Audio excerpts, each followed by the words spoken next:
the business too, I didn't value what my parents were doing for a while also. So I just kind of, like my dad said, I grew up just thinking like my parents didn't have jobs. So when people asked me what my parents did, I was just like, I don't really know. And it's because like I definitely value this now, but they just got to be present with me growing up, and so I never saw them have to work. They got to go on like every camp retreat. They were chaperones for everything. They could go to all of my cheerleading competitions and my brother's travel baseball games and all of that. And so I was like growing up, and I was like, well, my parents don't work. We have a good life, and I guess I just won't work, and hopefully I can live like that too. And then this is when the realization hit me that you have to like have a job to make money, and that was a tough like factor of life. I was like, whoa, okay. So I came to college, and I was like, 18, 19, and people were asking all these questions like, oh my gosh, like what are you going to do for the rest of your life? What are you going to study? What kind of job are you going to have? And that's where I was like, I don't really want a job. And people would like laugh at me. And so I'll get into that in a minute, but pretty much when I came to college is when I started to take value for everything that I had just like taken for granted my whole life. So I finally was like, all right, I've been sick for like 18 years of my life now. It's time to like take my health into my own hands. And I remember getting sick for the first time away from home, and I got scared, so I called my mom, and I'm like in my dorm room, and I was like, Mom, I'm sick, like what do I do? And she was like, you need to take your Juice Plus. And I knew they packed me some for college, but I wasn't taking it at the time. And so I probably blew dust off like my Juice Plus bottles, and I was like, all right, I'll pull these guys back out. So I started to take them again, and I realized that I got better quicker than I normally did when I was sick, which was huge. So I just continued to take them. And then I realized that my cravings started to change. So like I said, I ate chicken fingers, french fries, and grilled cheese until I went to college. And then I started to realize that I was craving like salads and smoothies and Brussels sprouts. And like then I was the healthy one when I came home from college for like the weekends or Christmas break. I was the ones like trying to make vegetables that my family hadn't tried before. And they're like, what is up with you? But it was really cool to realize that my cravings were changing. And then I fell in love with the Shred 10 program. So it really did just like change my health overall. I haven't been sick in 5 years, so going from being sick every 4 to 6 weeks, not being sick in 5 years was awesome for me. And I fell in love with the product, and my dad was shortly like, okay, you like Juice Plus, do you want to share it with people? And I was like, no, I'll never do that.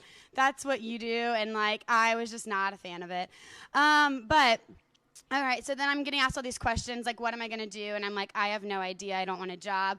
And then I realized I'm in college. I have to get a job to live, and I have to figure out a major. So I was, like, debating all these majors where you could, like, work the least amount of hours but still make money to live. So I was like, maybe I'll be a teacher because at least you get, like, the summer and, like, like winter vacation. I was like, that kind of sounds nice. You can go to the beach or whatever. But then I was like, I don't really know if I feel called to that. I don't want to like watch other people's kids all day. And it just wasn't a passion of mine. And I love the teachers out there. My cousin back there is a teacher, and she's great. So not harping on it, but it just wasn't for me. So then I'm like, all right, what am I going to do now? So I just kind of randomly chose communications. And not for any reason. My advisor was just like, if you want to graduate on time, you got to pick a major. I think you might like this. So I was like, all right, I'll give it a try. So I did, and I'm really glad I did because I ended up loving what I studied. But it wasn't until I took like a good long look at like what my life would be like with a communications degree, where a lot of my peers that were a few years older than me were going to work in like ad agencies or for marketing firms, and they were spending like 60 hours a week. In Atlanta, your commute of 15 miles might take you an hour and a half. And so I was just like, I don't think I want to do that at all. And I really got a taste of it when I had an internship that I had to do to graduate. And it was like the summer going into my senior year. And I worked for this nonprofit in Atlanta. I absolutely loved the work I was doing. I loved being able to work for something that was rewarding and helping people. But I didn't like the office hours. So that was kind of like a rude awakening. And I remember like maybe 2 days, maybe a week after like doing my job, I came home and I was like, Mom, I'm quitting. And she was like, you can't, like also this guy was like my dad's friend. She was like, you can't quit. Like he like went out on a limb, like, you know, like to hire you have to do this to graduate. And I was like, okay. So I stuck it out, and I was like, thank God I got this experience, because then I knew that I wasn't like cut out for that. And I really appreciate if y'all work in the office, like that has to happen in America, and I love those people that do that. But again, it was another thing I could check off my list, at least, okay, that's not for me. And so then I was like, all right, I'm going to take another look at what my parents do. It seems like they got a good gig going on. So that's when I took a better look at the business opportunity. And I was like, well, one day I don't want to feel like I have to work, so maybe I'll try this out.